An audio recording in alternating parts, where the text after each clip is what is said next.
Bienvenidos a la entrevista en línea. Es viernes 28 de diciembre de 2012. Gracias a usted que nos acompaña a través de la prensagráfica.com o nos escucha en GD Radio del Grupo Tutriz.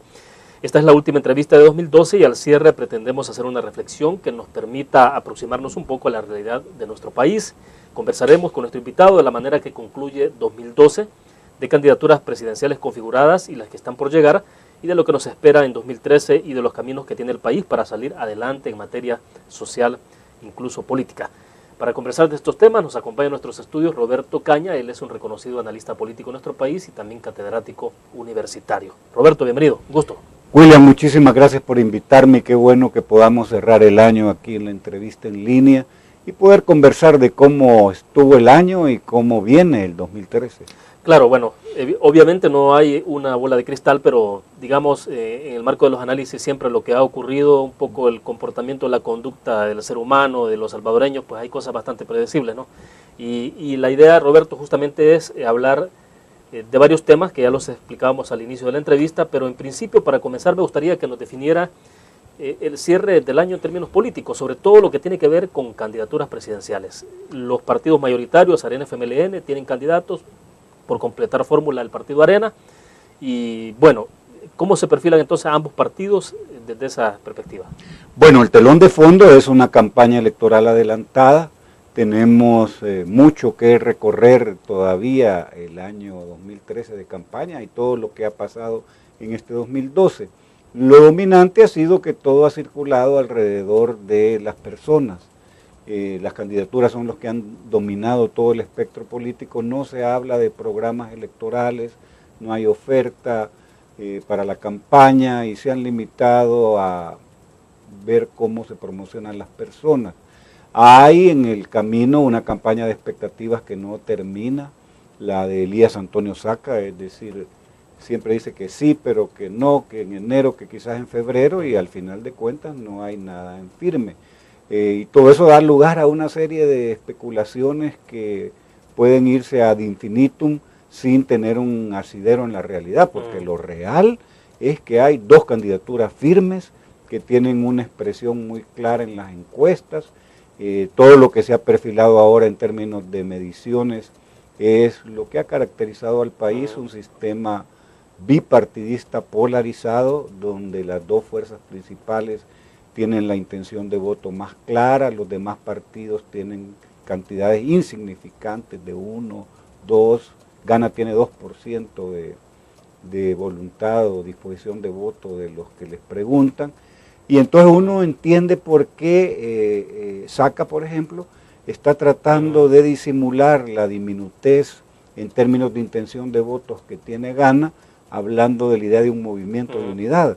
Esa es una forma de empaquetar la posibilidad de lanzarse que genera una campaña de expectativas que le permite a Saca tener un posicionamiento mediático importante, porque todo el mundo está colocándolo en la noticia a la expectativa de que si finalmente se va a lanzar o no. Yo creo que merece un análisis particular el caso de Elías Antonio Saca, Roberto, sobre todo, bueno, usted ya lo observaba, y tiene que ver con el hecho de que está planteando un movimiento de unidad, coalición de partidos políticos.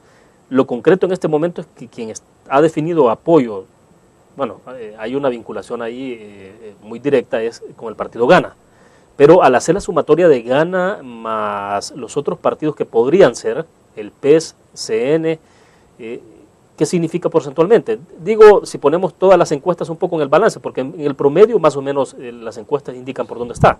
Si sumamos la intención de voto de Gana, Partido de la Esperanza, o como se llame, Democracia Cristiana, Partido de Concertación o PCN, eso no, todo junto no suma ni 5% de la intención de voto.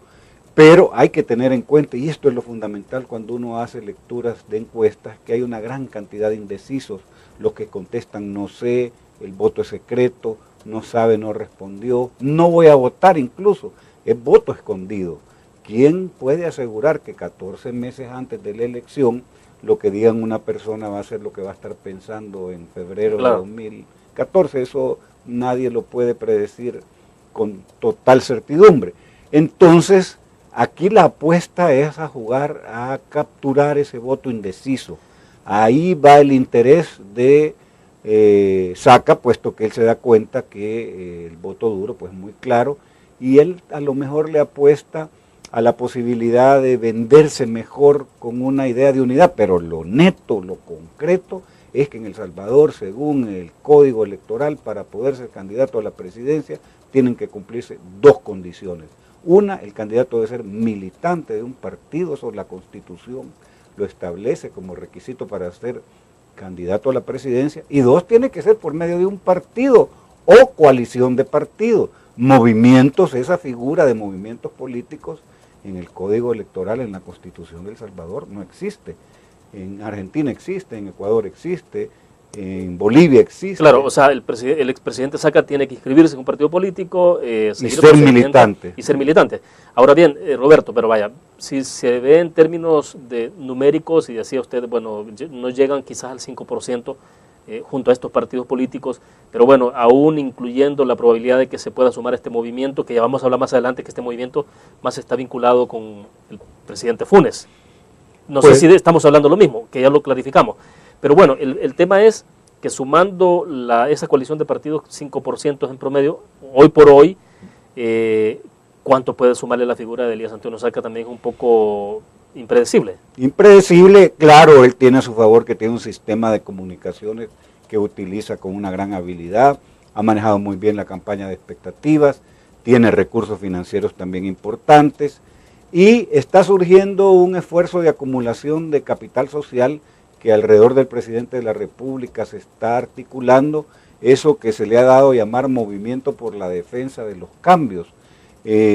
Claro, la figura del presidente en sus declaraciones es como la del adulterio, de aquella persona que es encontrada en adulterio, que niega todo. Le preguntan al presidente si ese movimiento es para apoyar una candidatura, dice que no, que si eso va a ayudar a participar a alguien en una elección, tampoco contesta afirmativamente. Entonces yo diría, William, que ese esfuerzo uno no puede dejar de especular que está acumulándose para tener algún nivel de incidencia en la campaña electoral. Es decir, nadie hace las cosas por gusto. Ese agrupamiento social que habría que preguntarse qué sostenibilidad en el tiempo puede tener, puesto que ese movimiento que se está articulando alrededor de Mauricio Funes responde al interés de beneficiarios de programas sociales del gobierno o posibles beneficiarios que se agrupan. Esa es la parte que creo que es interesante, porque si eso lo vamos a ver después de la pausa comercial, Roberto, y es si no va a entrar en colisión eso que está sucediendo en este momento. Es decir, ese movimiento, ¿cómo se va a alinear? Ese movimiento responde a Mauricio Funes, responde al FMLN. ¿Quién es el que va a sacar más rédito político? Bueno, hay mucho de qué hablar. Vamos a una pequeña pausa.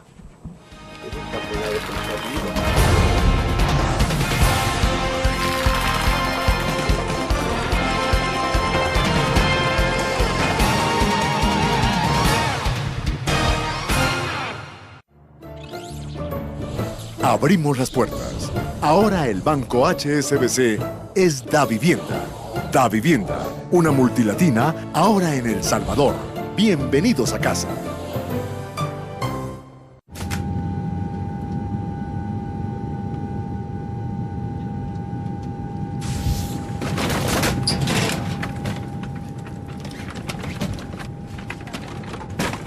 En estos momentos, su dinero puede estar en el lugar equivocado. Tráigalo al Banco Davivienda. Davivienda, una multilatina en El Salvador. Pregunte en nuestras sucursales por las ofertas de ahorro e inversión.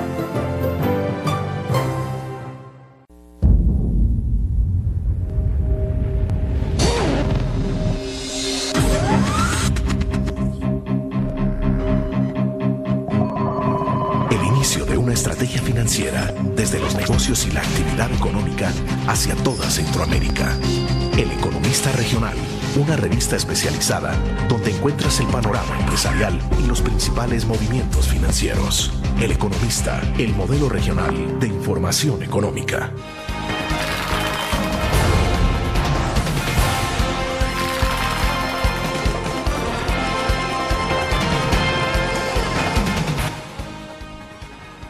Bien, está con nosotros en nuestros estudios Roberto Cañas. Él es un reconocido analista político en nuestro país y catedrático universitario. Estamos al cierre de la entrevista en línea del año y está con nosotros Roberto. Bueno, En la parte entonces de este movimiento, le decía Roberto en el segmento pasado, este movimiento por la defensa de los cambios que está liderando el presidente Funes, está alrededor también ahí desde luego Alex Segovia, el secretario técnico de la presidencia. ¿Cómo se puede plantear esto? Es decir, ¿hacia dónde se va a mover? Si lo va a mover, si, obviamente lo está moviendo el presidente, eso está claro, pero ¿es el presidente el que va a utilizar entonces todo el rédito, el capital de la inversión social, de los programas sociales, para utilizar este movimiento para donde él quiere? ¿Cómo se planteará el FMLN alrededor de ese esfuerzo? Porque eso supone entonces quitarle ciertas banderas al FMLN que tiene que ver con la parte social. Bueno, esto da para mucho. En primer lugar, yo diría que este famoso movimiento de unidad nacional por la defensa y profundización de los cambios es un agrupamiento social pegado con saliva. ¿Por qué digo esto? Porque el cemento no es muy fuerte porque se trata de beneficiarios de programas sociales del gobierno. Entonces la gente, ante la expectativa de lograr algún apoyo económico de los programas sociales del gobierno, se acerca a este tipo de convocatorias. Ahora, ¿qué es lo que pensará el presidente? Él todavía tiene una política como de esposo encontrado en adulterio, que tiene como estrategia negar todo. Negar todo significa que cuando le preguntan acerca de este movimiento, si va a apoyar a algún candidato, dice que no, que si tiene fines electorales el movimiento lo niega también, pero la verdadera realidad es que nadie hace agrupamientos de esta naturaleza por gusto.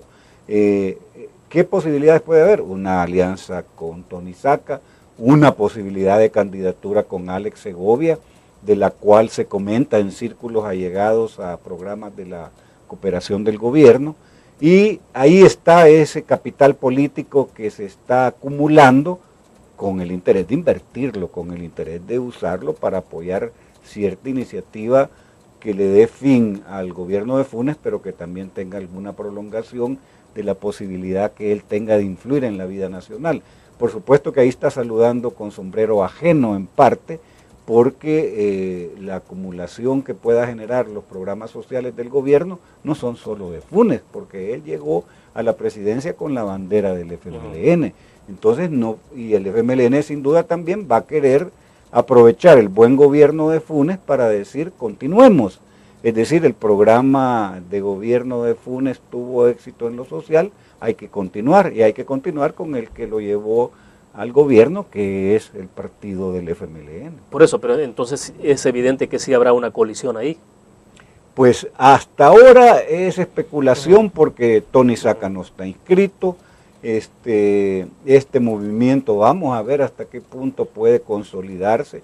Han hablado de crear 14 mesas en cada uno, una en cada uno de los departamentos, habría que ver. Es decir, uno entiende que para que un movimiento social prospere se necesita dinero, se necesita organización social a nivel nacional, es decir, territorializar el esfuerzo social, que es lo que han dicho. Porque llamar a una convocatoria en la Feria Internacional, eso es una cuestión de recursos, de buses y gente dispuesta a venir a un acto. De ahí no se puede colegir que hay un movimiento organizado, consciente, con una gran capacidad de movilización. Eso sería una cosa que está fuera de la realidad. Pero en fin, ahí está haciendo su esfuerzo el presidente. Incluso hubieron señalamientos con mantas que lo invitaban a ser el líder de ese esfuerzo, y él otra vez dijo que no, que él simplemente iba a apoyar ese esfuerzo. Alrededor de la idea del cambio sigue estando la convocatoria. Los cambios a los que se refieren otra vez son los programas sociales, y nadie discute que es bueno que en El Salvador existan entrega de uniformes o el vaso de leche o el tema de la semilla mejorada. Todo eso nunca se había dado o se había dado muy poco, y que hoy se dé es bueno, pero que de allí eso signifique cambios estructurales en términos de que disminuyan la pobreza, de que terminen con la exclusión, de que exista una desigualdad que vaya disminuyendo de manera significativa, no es cierto. Los programas sociales del gobierno son de alguna manera un paliativo que ante la dificultad de que más de la mitad o por lo menos la mitad de la población vive en pobreza, cuando hay unos niveles de subempleo casi del 30-40%, pues claro, un plan como el PATI de ayuda temporal a mujeres o sectores que no tienen empleo, sirve un plan como el de Semilla Mejorada para el campesino que está buscando volver a retomar el aparato productivo agrícola, ayuda. Y la gente, por supuesto, que lo agradece y se siente de alguna manera identificada con quien se lo da. Hay que tener en cuenta eso hay que ser muy concreto. Las personas responden y logran individualizar y visibilizar a quien en el momento les da la ayuda. ¿Qué quiere decir eso? Que si otro gobierno, independientemente de la bandera política que sea, le está dando esa ayuda, a ese gobierno apoyaría. Bueno, la administración SACA hizo una inversión importante en programas sociales. De hecho, muchos de estos programas actuales están en seguimiento y no logró endosar necesariamente todo ese capital de respaldo que tenía en ese momento por los programas sociales al candidato Rodrigo Ávila. Así es, o sea, no es automático. No es automático. Así es, ni la popularidad tampoco se traslada. Bueno, vamos a otra pausa. Cuando regresemos, Roberto, ¿se mantendrá el bipartidismo? ¿Qué tanto puede incidir entonces la candidatura de Elías Antonio Saca o se va a romper el bipartidismo en este país? Porque esas son como las otras preguntas que surgen. Es decir, los partidos fuertes en este país siguen siendo FMLN y Arena, hoy por hoy. Pero bueno, vamos a la pausa.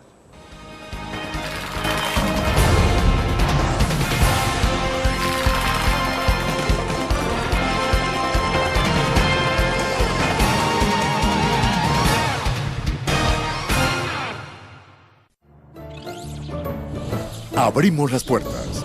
Ahora el Banco HSBC es Davivienda. Davivienda, una multilatina ahora en El Salvador. Bienvenidos a casa.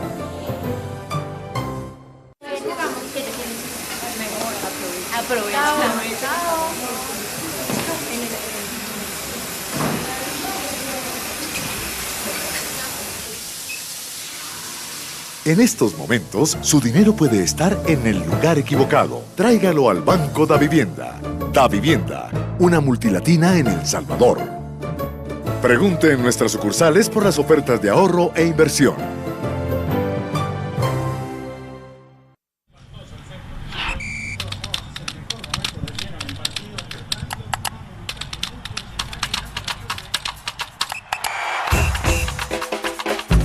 La emoción del deporte está en www.elgrafico.com.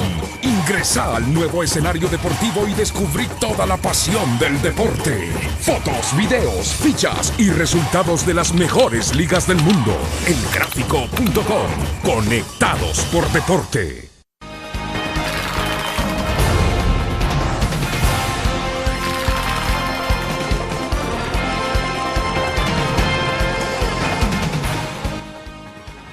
Roberto, algo ocurrió en la elección pasada para diputados y alcaldes y es, primero, se rompió el esquema en el que partido que surgía de una decisión política fracasaba. El partido Gana demostró que se puede, eso lo tenemos claro. Pero viene ahora una elección presidencial, se sigue sosteniendo en algún momento determinado sobre el bipartidismo en el país y por las encuestas uno diría hay bipartidismo, pero ¿qué puede pasar con Gana, la posible postulación de Elías Antonio Saca?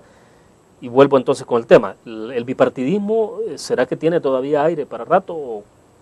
Esto hay que hacerlo en una lectura en clave de los indecisos. Este es un sistema bipartidista polarizado, pero hay una enorme cantidad de indecisos que oscila entre el 20, el 25 o el 30% de las personas que van a votar. Y si se sumamos, si definitivamente al fin se logra el voto en el exterior, estamos hablando solo en los Estados Unidos de 110,000 votos más, que es evidente que no le dan velocidad a la aprobación del voto en el exterior porque hay temores de que ese voto no vaya a aumentar el caudal de votos de los partidos por los que se aprobaría el voto en el exterior. De hecho, en ese punto uno tiene la impresión de que, por ejemplo, en el pasado parece más inclinación del salvadoreño en el exterior, sobre todo en Estados Unidos, más inclinación por la izquierda. Pero en la medida en que van pasando las generaciones y hay jóvenes que nacieron allá, que ahora son adultos, debo entender que ni el FMLN ni Arena están seguros de para dónde va ese votante. Exactamente, es una gran incógnita. Y ante esa duda, mejor se deciden a postergar. Pero ahí yo creo que sería malo para el país que no hubiese voto en el exterior en esta elección de 2014. Tiene que ser muy pronto. Pero a lo que voy es que si vemos la historia de las elecciones, por ejemplo 2009, Funes gana por un margen muy pequeño. Entonces, la apuesta que puede tener sentido para una candidatura, aquí estamos haciendo política ficción porque ni siquiera está inscrito como candidato Elías Antonio Saca, pero hagamos política ficción. Hay que hacer el ejercicio. Teoría de los escenarios. Exacto. Se inscribe Elías Antonio Saca y empieza a disputarle el voto. Lo natural sería un voto de derechas que está asociado a Arena. Una de las primeras hipótesis es candidatura de Elías Antonio Saca le quita votos a Arena. Pero, tomando en cuenta en esa parte que en la elección pasada el partido Arena no salió tan mal, o sea, ¿de dónde sacó el voto el partido Gana? Uno sospecharía que no solo le quitó votos al partido Arena, sino le quitó a toda la gama de partidos quizás.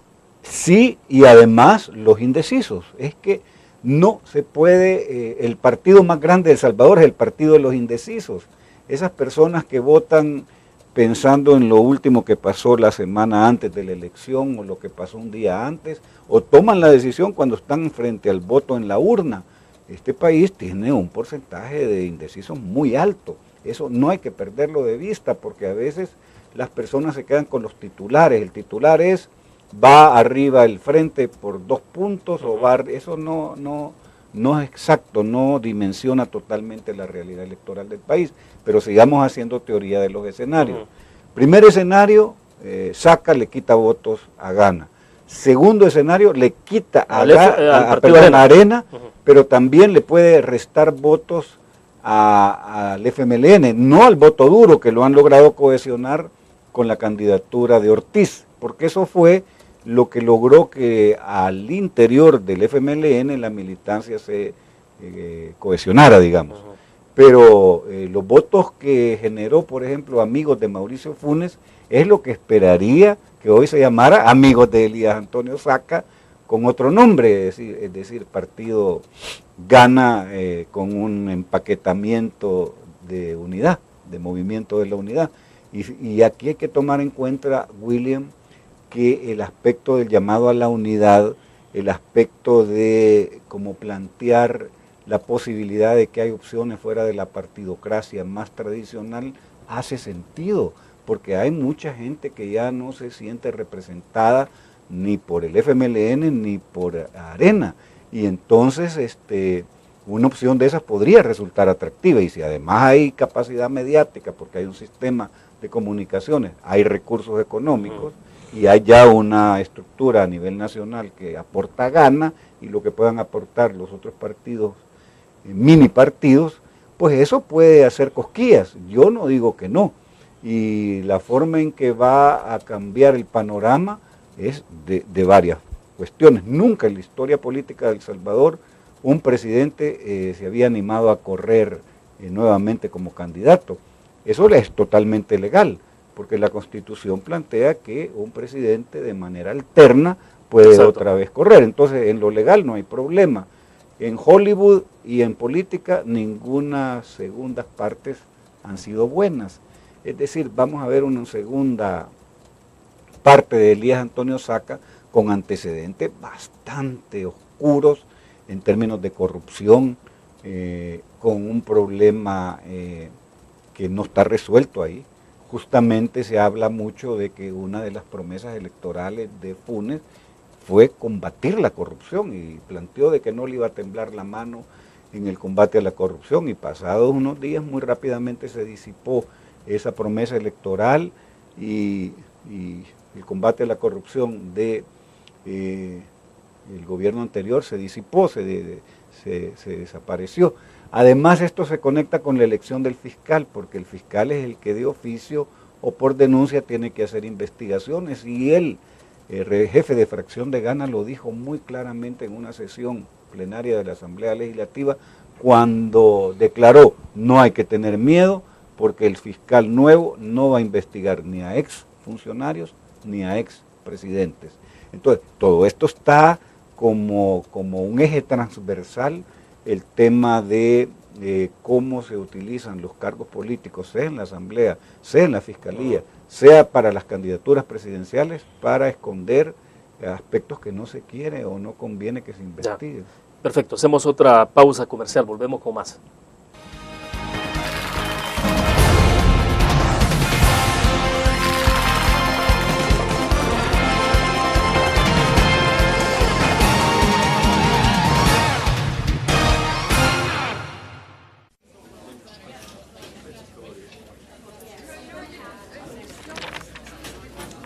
Mamacita. Mamita. Mamita. Mijita. En estos momentos, su dinero puede estar en el lugar equivocado. Tráigalo al Banco Da Vivienda. Da Vivienda, una multilatina en El Salvador. Pregunte en nuestras sucursales por las ofertas de ahorro e inversión. Ingresa gratis a un nuevo nivel de lectura. Desde tu computadora, busca en nuestra página web el link del kiosco LPG. Regístrate y listo. Escoge tu lectura.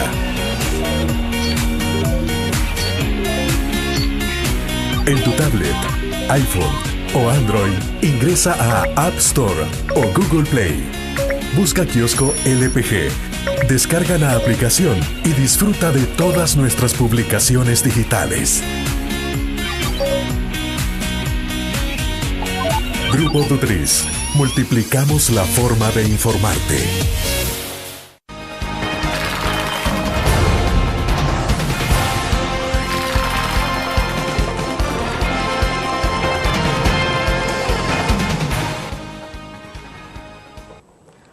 Roberto, ¿será que para 2003 entonces los partidos políticos nos van a recetar entonces una campaña electoral que como siempre hasta hoy ha estado basada no en mostrar el contenido de la propuesta, sino más bien en la parte más mediática, más de color, más de imagen, que en la esencia de mostrarle a la gente qué es lo que propone cada uno de los partidos? Es muy probable que sea una campaña electoral adelantada, insufrible, con más de lo mismo, que genere un efecto totalmente lo contrario de lo que aspiran los partidos. Si se dan campañas de saturación en las cuales no hay soluciones a los problemas del país, la población lo que va a hacer, como en la publicidad comercial, cuando se satura todo el espectro, es que lo va a apreciar como ver llover. Es decir, las personas sienten de que los políticos no buscan resolver los problemas inmediatos de la gente. Y la gente, cuando le preguntan en las mismas encuestas cuáles son los principales problemas del país, plantea que es la inseguridad, plantea que es lo económico, plantea que no hay empleo, plantea que es la delincuencia.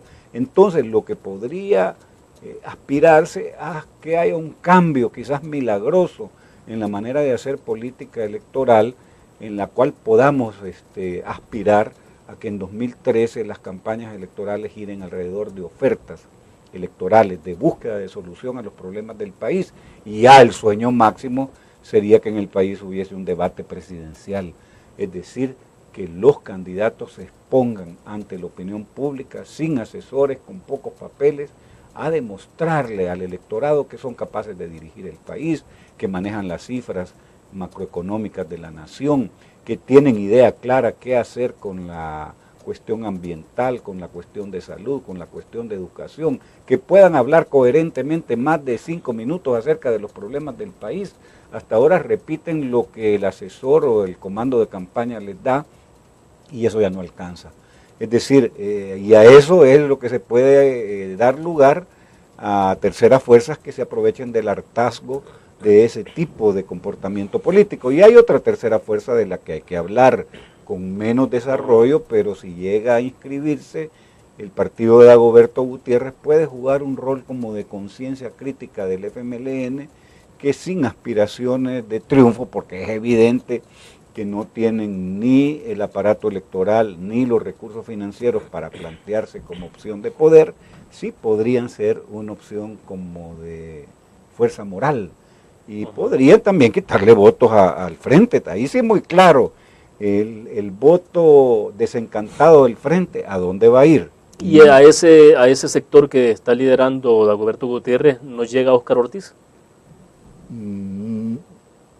es que Óscar Ortiz entiende muy claramente que la marca que le da posibilidades a él hoy, y él tiene una expectativa de más largo plazo, está mucho más joven, se llama FMLN. No, yo me refiero más a que la llegada, la presencia de Óscar Ortiz en esa fórmula, así como cohesionó al votante del FMLN, también pueda jalar un poco a ese votante que está alrededor de Dagoberto Gutiérrez, que es un votante de izquierda, pues. No creo, porque son como votantes diferentes. Yo más ubico a la gente que sigue a Dagoberto del FMLN histórico, es decir, los que en la guerra se comprometieron y tuvieron un rol activo en todo el proceso del conflicto y que han tenido desarrollos todavía en estos 21 años. Hay que recordar que ya la firma de los acuerdos de paz va a llegar a su mayoría de edad, ya 21 años, y que mucho de la acumulación a la que le apuesta Dagoberto está asociada al FMLN histórico, es decir, combatientes militantes que estuvieron comprometidos hasta la firma de los acuerdos de paz. Ya el FMLN actual es el FMLN institucional, que tiene un porcentaje importante de su militancia que biológicamente no podía estar comprometido con el conflicto, porque hoy tienen 20, 22, 25 años y ya estamos hablando que la guerra terminó hace 21. Exacto. Es decir, entonces es un FMLN diferente, y yo creo que como el espacio de apoyos del movimiento de Dagoberto está más asociado al FMLN histórico, que se encuentra desencantado por el comportamiento político del frente actual. Ya, pero entonces quiero que volvamos un poco a lo que conversábamos antes. La parte del bipartidismo dependerá entonces de la continuidad de cómo se configure la salida, si es que sale al escenario político electoral, Elías Antonio Saca. Exactamente, y eso es la incógnita que se va a resolver, si se va a romper el sistema bipartidista polarizado, si efectivamente surge con fuerza una tercera opción. Todo eso es un interrogante, porque ciertamente nunca se ha dado en el país. Siempre ha sido alrededor de dos fuerzas grandes. Vamos a ver, nada está escrito y nadie, creo yo, puede decir la última palabra. Podría uno afirmar que efectivamente le va a quitar votos a Arena y que el voto indeciso mucho puede acercarse a Saca. Vamos a ver, yo no me atrevería a hacer juicios contundentes, porque falta mucho tiempo y porque estamos hablando de cosas que no son reales. Y en política hay que hablar sobre hechos reales, y en este momento la candidatura de Tony Saca no existe. Es tan hábil el manejo mediático que ha hecho, que ha generado una campaña de expectativas que le ha permitido un posicionamiento político que de otra manera quizás no hubiese tenido. A lo mejor baja su posicionamiento político al ser candidato formal, si lo que le da ese rating es que dice que sí, pero no dice cuándo, y entonces en ese juego se ha echado meses. Y además la posibilidad de que tenga que explicar si se va a pegar con Gana, un poco la actuación de Gana también en los últimos. Es que no creo que tenga otra opción. ¿Cómo? Pues si constitucionalmente él tiene que ser militante de un partido, y tiene que ser o un partido o una coalición de partidos. No hay manera que él, por más que quiera disfrazarlo, disimularlo, fingirlo con un movimiento de unidad, no termine en un aterrizaje partidario. Pues no hay manera. Es imposible en el sistema político electoral salvadoreño una opción diferente a ser militante de un partido y ser en una bandera o coaligado la forma en que llegue. No hay otra forma. Bueno, pausa comercial y volvemos.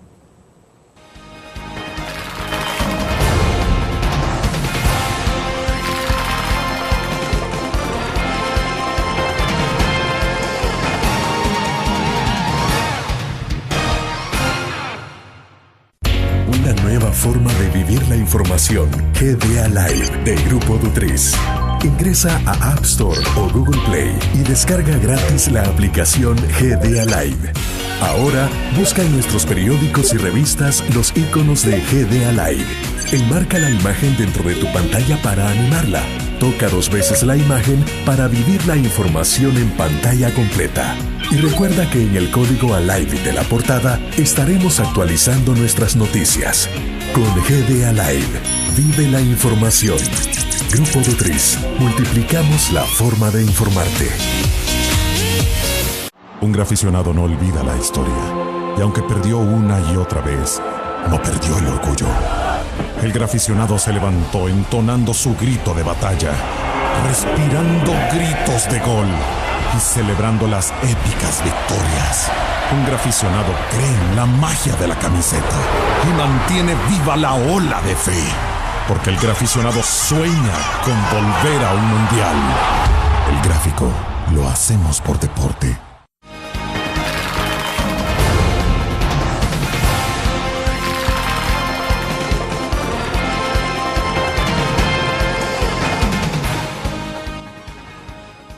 Bueno, hablamos de la parte política 2012 y desde luego entramos a hablar también un poco en perspectiva de 2013, pero no definimos, Roberto no nos definió y pido que lo haga, es cómo se puede resumir en breves palabras 2012.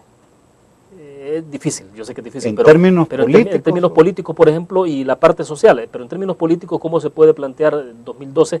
Sobre todo, quizás saliéndome de la parte política y yendo más a la parte de institucionalidad, el tema de Corte Suprema de Justicia, que no lo hemos hablado, y el conflicto que hubo, el tensionamiento con la Asamblea Legislativa, que tengo la impresión, por lo que uno lee, eso no termina, o sea que hay cuentas pendientes todavía entre Corte Suprema de Justicia y Asamblea Legislativa o viceversa.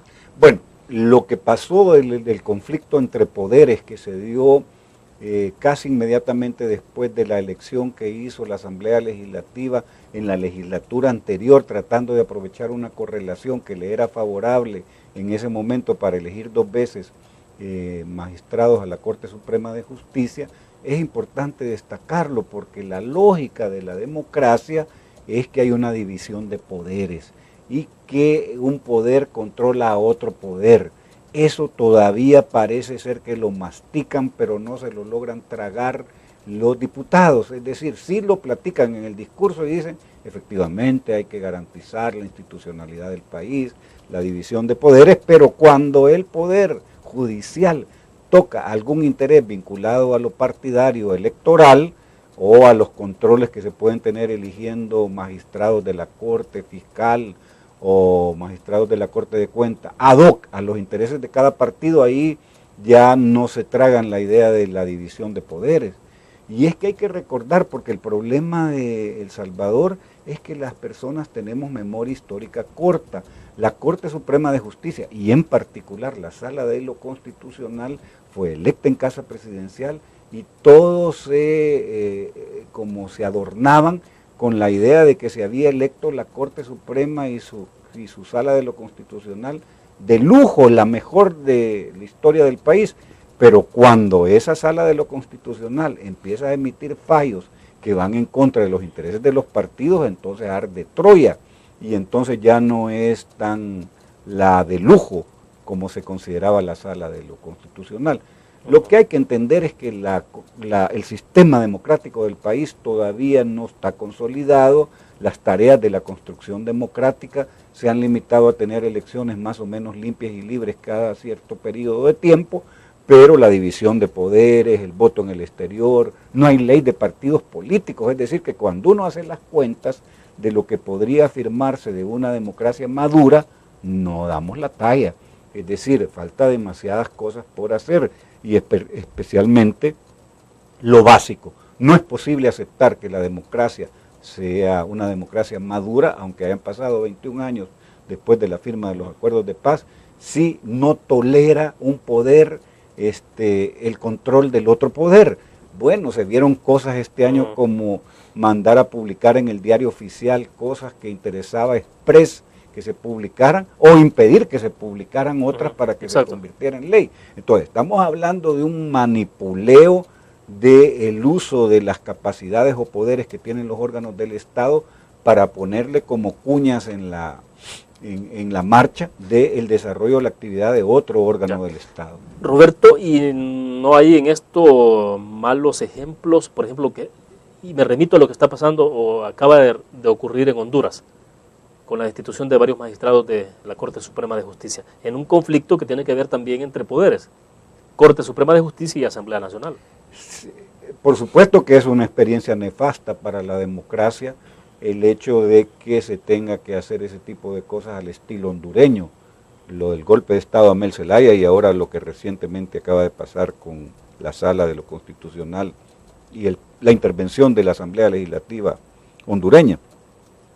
Por supuesto que lo que hay que entender que todo esto tiene costos políticos, nadie puede hacer estas cosas como tirarse a una piscina y salir seco del cuerpo, es decir, se lanzan a esa piscina, se mojan y tiene costos y peligros y riesgos políticos, es decir, uno con el votante que se siente incómodo de ver que esas pugnas entre órganos del Estado no le resuelven los problemas concretos de economía o de seguridad.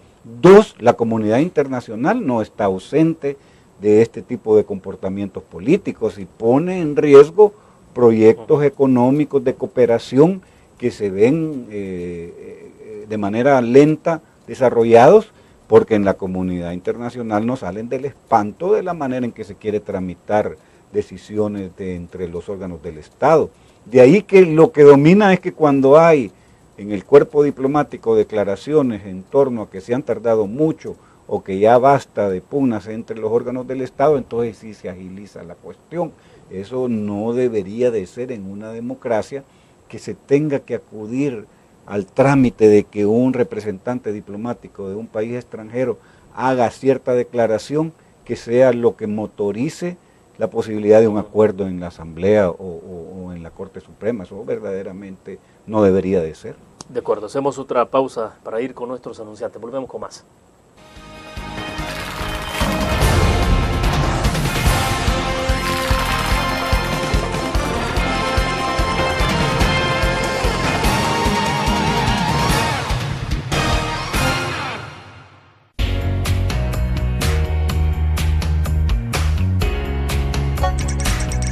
Cada momento, donde quiera que estés, te damos el mejor contenido en diferentes plataformas para que tú escojas el medio para informarte. Y ahora con Grupo Dutriz Alive, la nueva aplicación digital. Vive la información como una nueva experiencia en tu periódico. Multiplicamos la forma de informarte. Grupo Dutriz.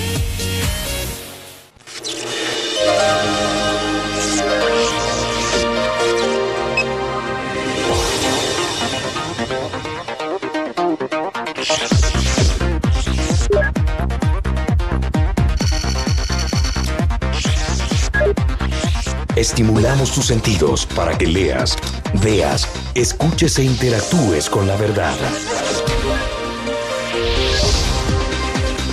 LPG Multimedia.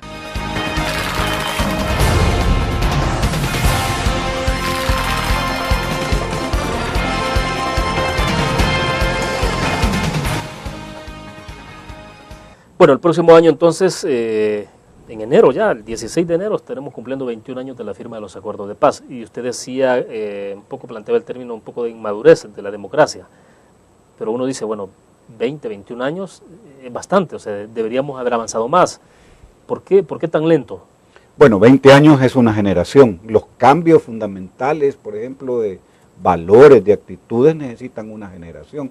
Si usted quiere lograr que la gente no bote basura en la calle, terminar con la violencia intrafamiliar, que se respeten los semáforos, tiene que hacerlo desde niños que cuando tengan 20, 25 años ya hayan cambiado, porque en toda su infancia y su juventud han tenido una educación que los ha llevado a cambiar de valores, es decir, se necesita una generación. Parecería ser que aquí hay en parte una generación perdida, en el sentido de que sí, los logros de la democracia han sido importantes en términos de alternancia, en términos de elecciones sin fraude, pero no alcanza. Y entonces los políticos juegan a márgenes de este tipo. Dicen, bueno, aquí la única manera de la actividad de premios y castigos de la población es en las elecciones. Las elecciones son cada 3 o cada 5 años. Los mecanismos de rendición de cuentas son a voluntad de los sectores. Es decir, si un ministro quiere hacer, por lo menos en este gobierno, han anunciado y han hecho. Además de la presentación de la memoria de labores que por ley tienen que hacer ante la Asamblea, han hecho actos públicos de rendición de cuentas.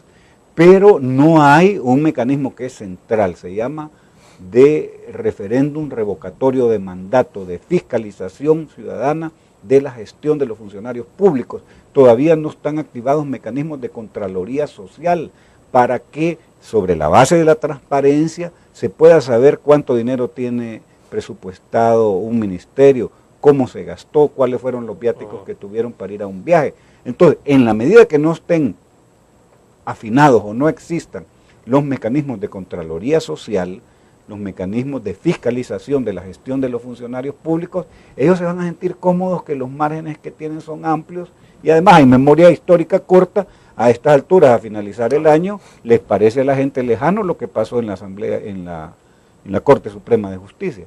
Nos acordaremos nosotros porque estamos en un seguimiento cercano de la coyuntura política. Pero Roberto, pero ¿quién empujará esos cambios? Es decir, si son los mismos partidos políticos, son los protagonistas y son los que deberían ser los interesados también, si no lo están, la sociedad como tal, ¿qué tantos márgenes tiene o qué tantos instrumentos tiene para ejercer mecanismos de presión? Vaya, alrededor de lo que ocurrió en la crisis de institucionalidad de Corte Suprema de Justicia Asamblea, salieron todo este movimiento Aliados por la Democracia, se articuló un movimiento mucho más amplio que eso todavía, pero muy fuerte de sociedad civil, que además de la presión internacional hicieron que las cosas volvieran un poco a la normalidad.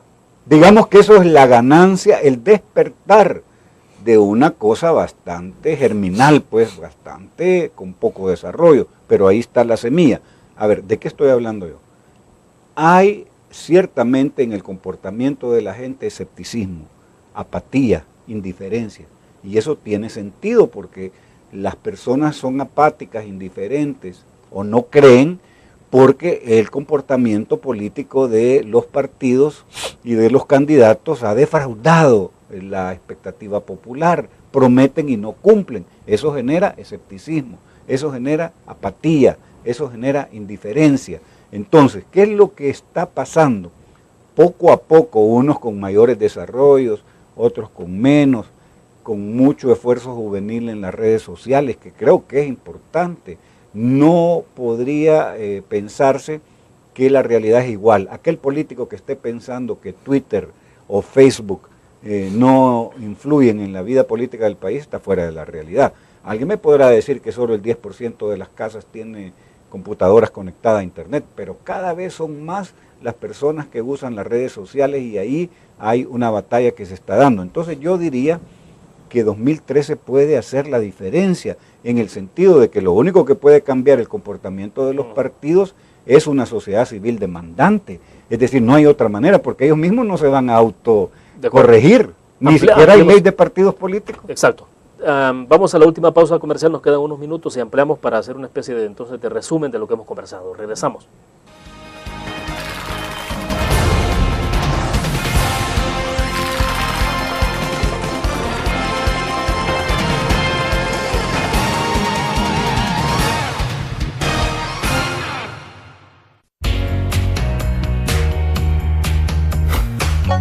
Cada momento, donde quiera que estés, te damos el mejor contenido en diferentes plataformas para que tú escojas el medio para informarte. Y ahora con Grupo Dutris Alive, la nueva aplicación digital. Vive la información como una nueva experiencia. Multiplicamos la forma de informarte. Grupo Dutris. Blur, la revista más innovadora y moderna de todos los tiempos. Única en su estilo, creativa, un espacio exclusivo y reservado de entretenimiento y diversión, llevada al máximo. Blur. Time Out, Movie, lo mejor de la cartelera. Art. Shopping, la guía de la moda. Go, viajes cortos fuera de la ciudad. Blur.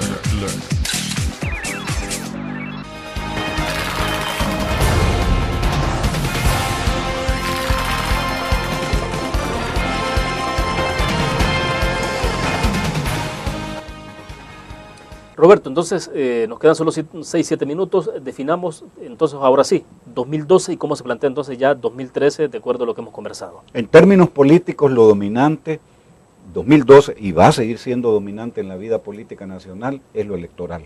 Lo que se haga o lo que se deje de hacer en 2013 va a estar marcado por si gana o quita votos. Aquí es sumar, multiplicar o restar o dividir. Es aritmética pura.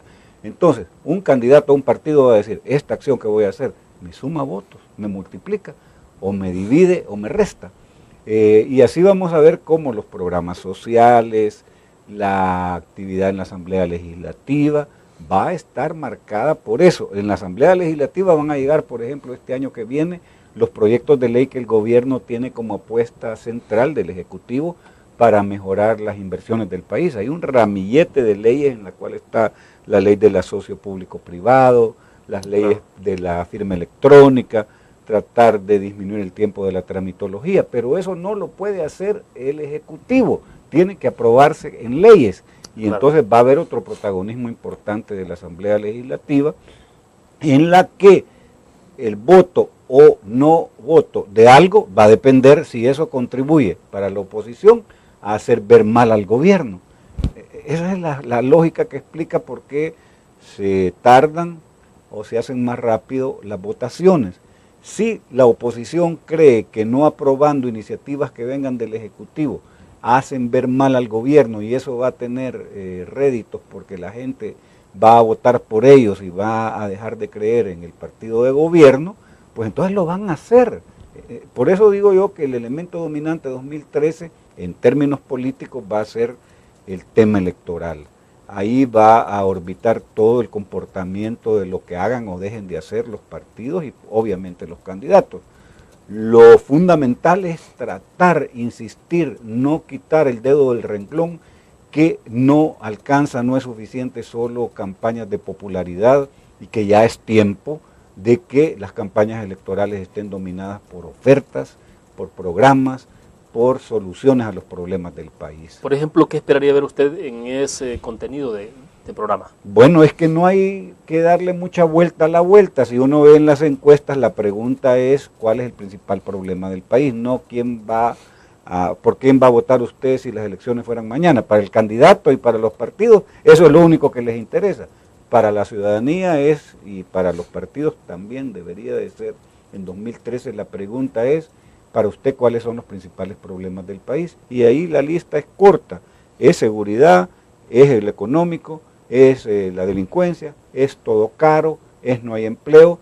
Y la gente lo divide, pero al final de cuentas es el tema de la delincuencia, la inseguridad ciudadana y el tema económico. Si los partidos entienden de una buena vez que ellos tienen que jugar ese rol de ofrecer soluciones a los problemas del país, las cosas pueden mejorar. Pero si seguimos con más de lo mismo, en la superficialidad, en aquello muy primario de hacer campañas alrededor de las personas y de los candidatos, no vamos a ir muy lejos.